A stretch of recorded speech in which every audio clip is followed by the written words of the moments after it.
হযরত ঈসা আলাইহিসসালাম এর যুগে এক ধোপা কাপড় চুরি করত।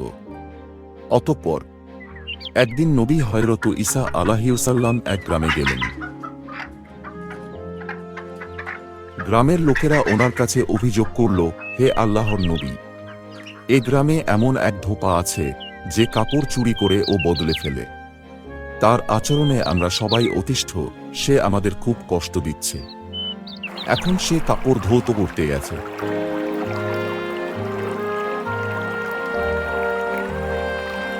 আপনি তার জন্য বদদোয়া করুন যেন সে ওখানেই ধ্বংস হয়ে যায়। অনুগ্রহ করে সাবস্ক্রাইব করে সাথেই থাকুন। হযরত ঈসা আলাইহিসসালাম লোকদের আবেদন গ্রহণ করলেন এবং আল্লাহর কাছে ফরিয়াদ করলেন, হে আল্লাহ, ওই জালিমকে হেদায়েত দান করুন এবং তার জন্য যা উত্তম বিচার হয় তা করিও। এদিকে সন্ধ্যায় ধোপা সহিহ সালামতে ঘরে ফিরে আসলো। লোকেরা হযরত ঈসা আলাইহিসসালাম নিকট গিয়ে বলল, হযরত, আপনি কেমন বদওয়া করলেন যে সে তো সহিহ সালামতে ঘরে ফিরে আসলো। হযরত ঈসা আলাইহিসসালাম ধোপাকে ডেকে জিজ্ঞেস করল, আজ কি তুমি কোনো নেক আমল করেছ? ধোপা বলল, উল্লেখযোগ্য এমন কিছু করিনি, তবে একজন অসহায় ক্ষুধার্তকে আল্লাহর ওয়াস্তে 2টি রুটি দিয়েছি এবং সে খুশি হয়ে আমার জন্য দোয়া করেছে। অনুগ্রহ করে সাবস্ক্রাইব করে সাথেই থাকুন। সে মুহূর্তে আল্লাহ তাআলা হযরত ঈসা আলাইহিসসালাম প্রতি ওহী নাযিল করলেন, হে আমার প্রিয় নবী, ধোপার পুটলিটি খুলে দেখো। হযরত ঈসা নবী ওর পুটলি খুললে সেখান থেকে একটি কালো বিষাক্ত সাপ বের হয়ে আসলো এবং সাপটির মুখটি ছিল চিপিবন্ধ। হযরত ঈসা নবী সাপকে লক্ষ্য করে বললেন, হে ক্ষতিকর প্রাণী, আল্লাহ তাআলা তোমাকে এ ধোপাকে দংশন করার জন্য প্রেরণ করেছিল, তুমি ওকে কেন রেহাই দিলে? সাপ আরজ করল, হে আল্লাহর নবী, আমি ওকে দংশন করতে চেয়েছিলাম, কিন্তু আল্লাহর ওয়াস্তে দানকৃত ওর 2টি রুটির বরকতে ফিরিস্তাগণ আমার মুখে চিপি লাগিয়ে দিয়েছেন, যাতে আমি ওকে দংশন করতে না পারি। হযরত ঈসা নবী ধোপাকে বললেন, হে আল্লাহর বান্দা, আল্লাহ তাআলা তোমার বিগত জীবনের সব গুনাহ মাফ করে দিয়েছেন। এখন থেকে যাবতীয় গুনাহ থেকে বিরত থেকো। আল্লাহ তাআলা তোমাকে সৎকার বরকতে রক্ষা করেছেন। অনুগ্রহ করে সাবস্ক্রাইব করে সাথেই থাকুন।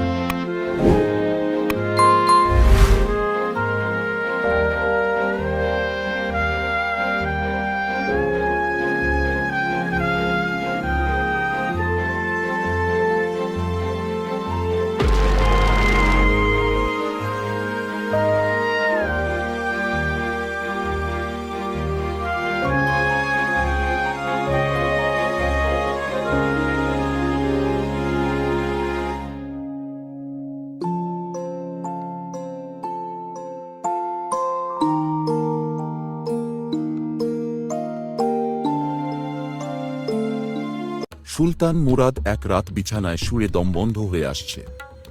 কেন এমন অস্থির লাগছে বুঝতে পারছে না। এমতাবস্থায় তিনি নিরাপত্তা কর্মীকে ডাকলেন। বাদশাহ হিসেবে সুলতান মুরাদের অভ্যাস ছিল যে পোশাক পরিবর্তন করে প্রজাদের খোঁজ খবর নেওয়া। এ হিসেবে তাদেরকে বলল, চলো কিছু সময় লোকদের ভিড়ে কাটিয়ে আসি। অনুগ্রহ করে সাবস্ক্রাইব করে সাথেই থাকুন।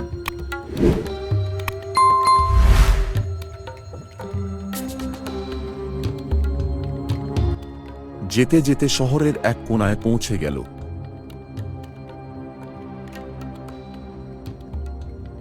সেখানে গিয়ে দেখল এক মানুষ মাটিতে লুটিয়ে আছে। এই অবস্থা দেখে সুলতান মুরাদ ওই লুটিয়ে পড়ে থাকা লোকটিকে নেড়ে দেখলেন।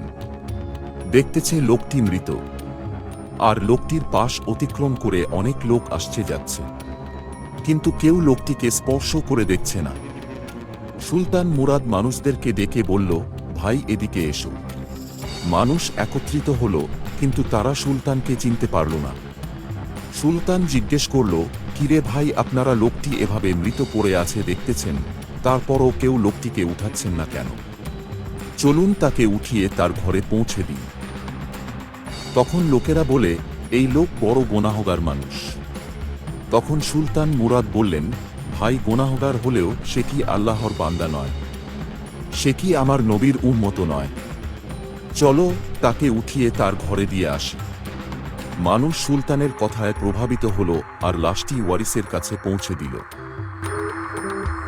অনুগ্রহ করে সাবস্ক্রাইব করে সাথেই থাকুন।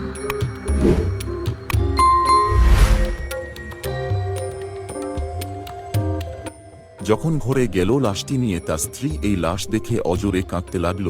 লোকেরা চলে গেল। সুলতান মুরাদ এবং নিরাপত্তা কর্মী দাঁড়িয়ে মহিলাটির কান্না দেখতে লাগল। কাঁদতে কাঁদতে মহিলাটি বলল, আল্লাহর শপথ করে বলছি, নিঃসন্দেহে তোমরা আল্লাহর অলি এবং নেক বান্দা। একটা শুনে সুলতান মুরাদ আশ্চর্য হয়ে গেল। মহিলাটিকে জিজ্ঞেস করল, ইহা কিভাবে সম্ভব? মানুষ তো সাক্ষ্য দিচ্ছে যে লোকটি বড়ই পাপী, এমনকি কেউ এর লাশ স্পর্শ করছে না। তখন ওই লোকটির স্ত্রী বলল, আমিও মানুষের মতো এই একই বিষয়ে একমত, কিন্তু বাস্তবতা ভিন্ন। প্রকৃত বিষয় হলো, আমার স্বামী প্রতি রাতে মদের দোকানে যেত।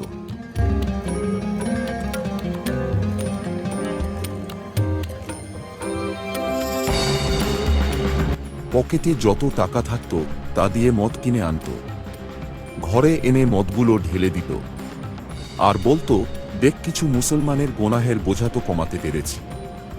একইভাবে তিনি প্রতি রাতে সরাইখানায় গিয়ে একটি পতিতা নিয়ে আসত, আর ওই পতিতাকে এক রাতের উপার্জন দিয়ে কক্ষে বিশ্রামে রাখত, আর ওই কক্ষের দরজা বন্ধ করে দিয়ে বলতো, কেউ যেন তোমার কাছে না আসে। আর ঘরে এসে বলতো, আল্লাহর শুকরিয়া, আজ এই মেয়েটিকে এবং একজন মুসলমান যুবকের পাপের বোঝা কিছুটা হালকা করতে পারলাম। আর মানুষ তাকে এসব জায়গায় আসতে যেতে দেখে বড়ই পাপী মনে করত। অনুগ্রহ করে সাবস্ক্রাইব করে সাথেই থাকুন। আমিও তাকে বলতাম, মনে রেখো যে তুমি যেই দিন মরবে সেই দিন কেউ না তোমাকে গোসল দিবে, না তোমার জানাজা পড়বে, না তোমাকে দাফন করবে। আর সে মুচকি হেসে বলতো, চিন্তা করো না, তুমি দেখবে যে আমার জানাজা যুগের বাদশাহ, উলামায়ে কেরাম এবং আল্লাহর অলিরা পড়বে। ঘটনা শুনে সুলতান মুরাদ দুই চোখের পানি ছেড়ে দিয়ে বলে, আমি তো সুলতান মুরাদ, এই সময়ের বাদশাহ। কাল আমি নিজ হাতে তোমার স্বামীকে গোসল দিব, আমি এর জানাজা পড়াব, এর দাফন কার্য আমি সমাধা করব। সত্যিই পরদিন এই লোকের জানাজা হয়েছিল। তুরস্কের রাজদরবারে সুলতান মুরাদের রাজকীয় মসজিদের মাঠে। এতে শরিক হয় বিখ্যাত উলামায়ে কেরাম এবং যুগের আউলিয়ায়ে কেরাম।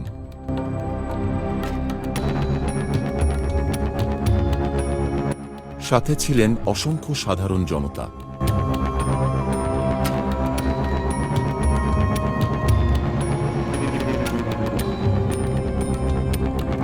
এমনই ছিল মুসলিম শাসক এবং শাসিত। তাদের মাঝে একমাত্র আল্লাহভীতি ছিল বলেই তাদের সোনালী ইতিহাস মানুষকে আজও অনুপ্রাণিত করে। আল্লাহ আমাদেরও এমন সৌভাগ্য দান করুন।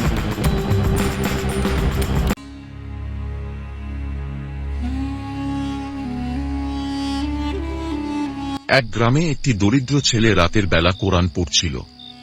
হঠাৎ তেল শেষ হয়ে বাতিটা নিভে যাওয়ায় ছেলেটি মনের দুঃখে কাঁদতে লাগল, আর বলতে লাগল, হে আল্লাহ, আমায় এত গরিব করে কেন দুনিয়াতে পাঠালেন? তেল কিনে কোরআন পাঠ করার সামর্থ্য যে আমার নাই। তখন ওই পথ দিয়ে এক মাতাল যুবক হেঁটে যাচ্ছিল। ছেলেটির কান্না শুনে যুবক তার দরজার কড়া নাড়ল। ছেলেটি দরজা খোলার পর তাকে জিজ্ঞাসা করল, তুমি কাঁদছ কেন? অতঃপর ছেলেটি তাকে বলল, আমি এতই গরিব যে তেল কিনে কোরআন তেলাওয়াত করতেও পারছি না। অতঃপর যুবকটি বলল, তুমি কেঁদো না, আমি তোমার জন্য কেরোসিন নিয়ে আসছি।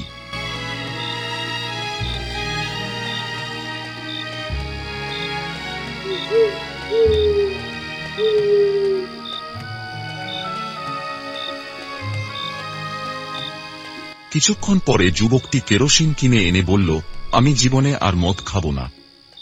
এতদিন যত টাকার মদ খেতাম, এখন থেকে সেই টাকা দিয়ে তোমাকে কোরআন পড়ার জন্য কেরোসিন কিনে দেব। ছেলেটি খুশিতে কেঁদে দিল।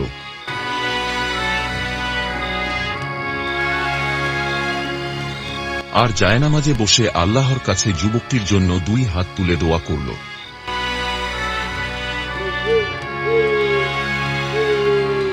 সেই রাতেই যুবকটি মারা গেল। কিন্তু সে মদ খেত বলে এলাকার লোকজন কেউ তার দাফন কাফন করতে চাইল না। এমনকি তার লাশ ওই এলাকার কবরস্থানে দাফন করতেও দিবে না বলে জানালেন।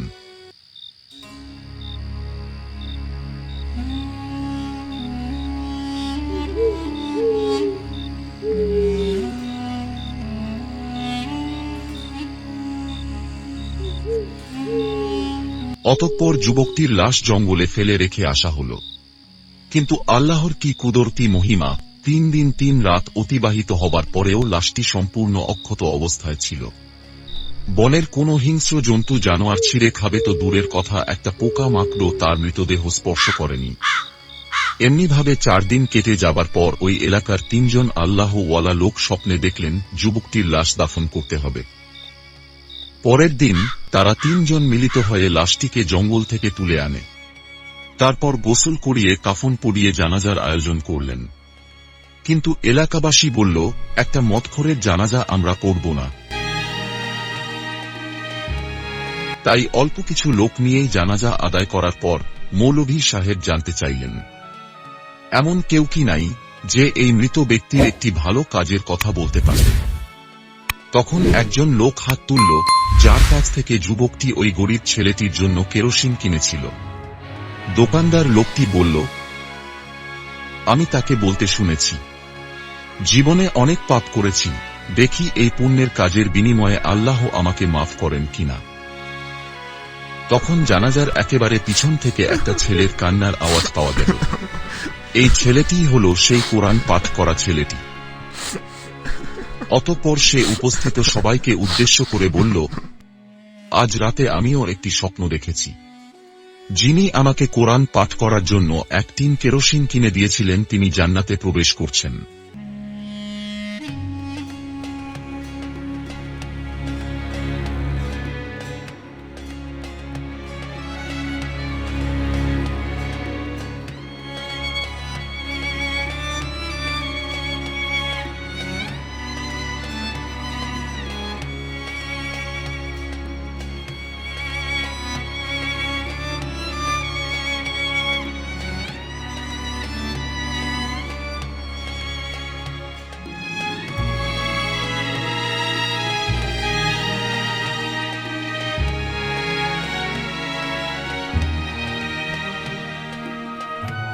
ছোটবেলা থেকে বাবার ইচ্ছা ছিল তার ছেলেকে আলিম হিসাবে গড়ে তুলবেন। সেই জন্যই আমার বয়স যখন 3 বছরের মতো প্রতিদিন নামাজে আমাকে মসজিদে নিয়ে যেত। তখন আমি নামাজ সম্পর্কে খুব বেশি ওয়াকিবহাল ছিলাম না। সকলে মসজিদে নামাজ আদায় করত, আর আমি দৌড়ে দৌড়ে অন্যদের নামাজে ব্যাঘাত ঘটাতাম। এই জন্য যে বাবাকে কতবার মুসল্লিদের চোখ গরম শুনতে হয়েছে, তার কোনো ইয়ত্তা নেই। এরপরও বাবা তার স্বপ্নকে বাস্তবে রূপায়িত করবার জন্য প্রতিদিন আমাকে মসজিদে নিয়ে যেত। বাবা তার অন্তরে এই চিন্তা পোষণ করত যে বাচ্চাদের শৈশবে যেই কাজে অভ্যস্ত করা হয় তারা বড় হয়েও সেই কাজের প্রতি অনড় থাকে। বাবা আমাকে খুবই ভালোবাসত। আমার বাবা আমাকে আরবি পড়া শেখানোর জন্য ঘন্টার পর ঘন্টা মসজিদের হুজুরের কাছে উপবিষ্ট থাকত। সে নিজেও আমার সাথে পড়ত। আমার অনেক ভালোই লাগত। বাবা তেমন কোনো বড় কাজ করত না, কোনো রকম 2 বেলা দুমুঠো খাবার জোগাড় করত। হঠাৎ একদিন বাবা কাজের জন্য বাড়ি থেকে বাহির হয়েছে। এমন অবস্থায় কোথা থেকে একটা বড় গাড়ি এসে বাবাকে চাপা দিল। স্থানীয় লোকজন বাবাকে হাসপাতালে নিয়ে গেল। আমরাও কিছুক্ষণ পরে জানতে পারলাম। সঙ্গে সঙ্গে 1 মুহূর্ত অপেক্ষা না করে আমি এবং আমার মা রওনা হলাম হাসপাতালের দিকে। বাবাকে তখন অপারেশন থিয়েটারে রাখা হয়েছে। তার খুব কঠিন অপারেশন চলছিল। কোনোরকমভাবে আমরা কিছু সময় অতিবাহিত করলাম। ডাক্তার অপারেশন থিয়েটার থেকে বাহির হয়ে এসে আমাদেরকে অবগত করল রোগীর অবস্থা খুব একটা ভালো নয়। তখন আমরা বাবার সাথে দেখা করার জন্য তার নিকটবর্তী হলাম। আমি অবলোকন করলাম যেই বাবা আমার সুখের জন্য মুহূর্তের পর মুহূর্ত চোখের পাতা দুটি উন্মুক্ত রেখেছে, শত ঘুমকে উপেক্ষা করেছে শুধু আমার জন্য। সেই ব্যক্তি এখন 2 চোখ বন্ধ করে হারিয়ে গেছে এক ভিন্ন ধরনীতে। আমি তাকে দেখে আবিষ্কার করলাম যে মা পাখিটা যেমন সারাটা দিন আহার জোগাড় করে ক্লান্ত হয়ে নিরে ফিরে একটু বিশ্রামের সুযোগ পেলেই ঘুমের দেশে হারিয়ে যায়, ঠিক তেমনি আজ আমার বাবা ঘুমের দেশে হারিয়ে গেছে। একটু পরে বাবার চোখ খুলল। আমি তখন অনেক খুশি হলাম। বাবা আমাকে তার নিকটে ডেকে তার সেই স্বপ্নের কথা স্মরণ করে দিলেন, অর্থাৎ তিনি যে আমাকে আলিম হিসাবে দেখতে চেয়েছিলেন। আমার মাকেও ডেকে কি যেন ফিসফিস করে বলল, আমি শুনতে পেলাম না। কিছুক্ষণ পর বাবা আমাদেরকে এক দুঃখের চাদরে আবৃত করে চলে গেলেন অনেক দূরের কোনো এক জগতে। আমরা তখনও এক নাগারে বাবার জন্য কেঁদে যাচ্ছিলাম। বাবার দাফন কাফন করে বাড়িতে ফিরলাম। বাবার সেই স্বপ্নকে পূরণ করার জন্য সম্মুখে অগ্রসর হলাম। একদিন মাকে জিজ্ঞাসা করলাম, বাবার মৃত্যুর আগে তোমার সাথে কি বলছিল? মা আমাকে যা বলল আসলেই আমি অবাক হয়ে গেলাম। মা বলল, তোর বাবা বলেছিলেন আমার ছেলে যেন বড় হয়ে একজন ভালো আলিম হয়। আমার বাবা তার জীবনের শেষ নিঃশ্বাস ত্যাগের আগেও তার এই ইচ্ছাটা ব্যক্ত করে গেল। আসলেই আমি মনে করি আমার বাবা পৃথিবীর সেরা বাবাদের মধ্যে অন্যতম একজন।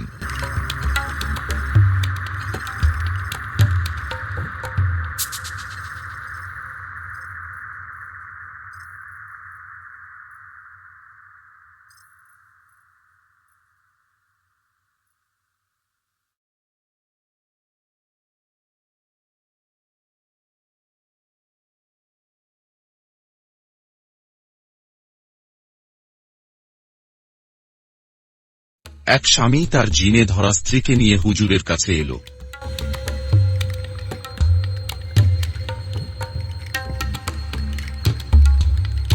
হুজুর, আমার স্ত্রীকে আজ কয়েকদিন হল জিনে ধরেছে।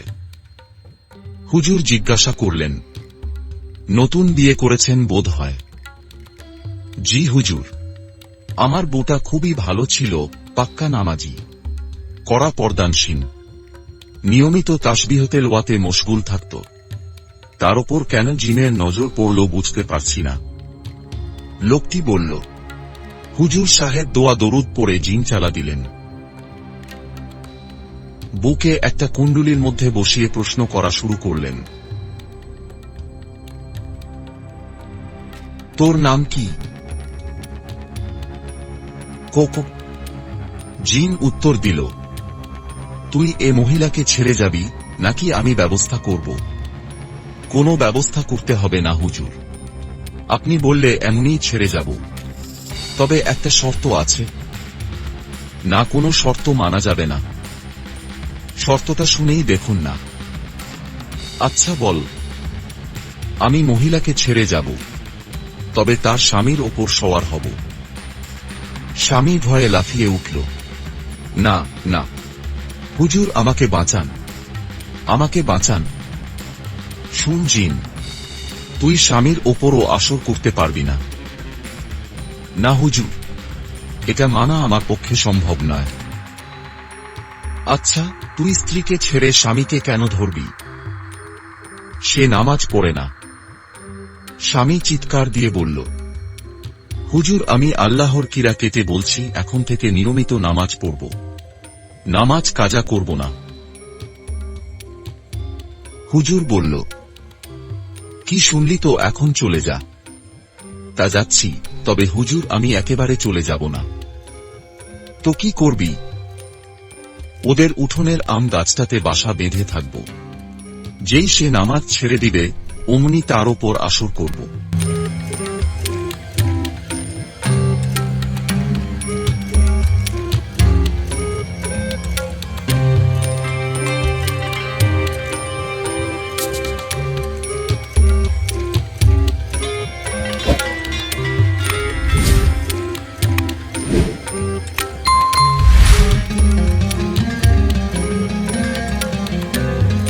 এক মাস পর স্ত্রী মোবাইলে হেসে হেসে বলছে, শুন জান্নাত, তোর বুদ্ধিটা যা কাজে দিয়েছে না। মসজিদের মুয়াজ্জিন মসজিদের একটা চাবি তোর দুলাভাইকে দিয়ে দিয়েছে। অপর পাশ থেকে জিজ্ঞেস করল, কেন? কারণ এখন তিনি আজানের আগেই মসজিদে গিয়ে বসে থাকেন। এমন বউ পাওয়াটা সত্যি অনেক বেশি ভাগের ব্যাপার। হে আল্লাহ সবাইকে উত্তম জীবন সঙ্গী দান করুন। ما هالهم يا أخي النبي هو بيت قلبي الذي نوره النير العالم أطفى صلبه إنه الشخص المفضل لدي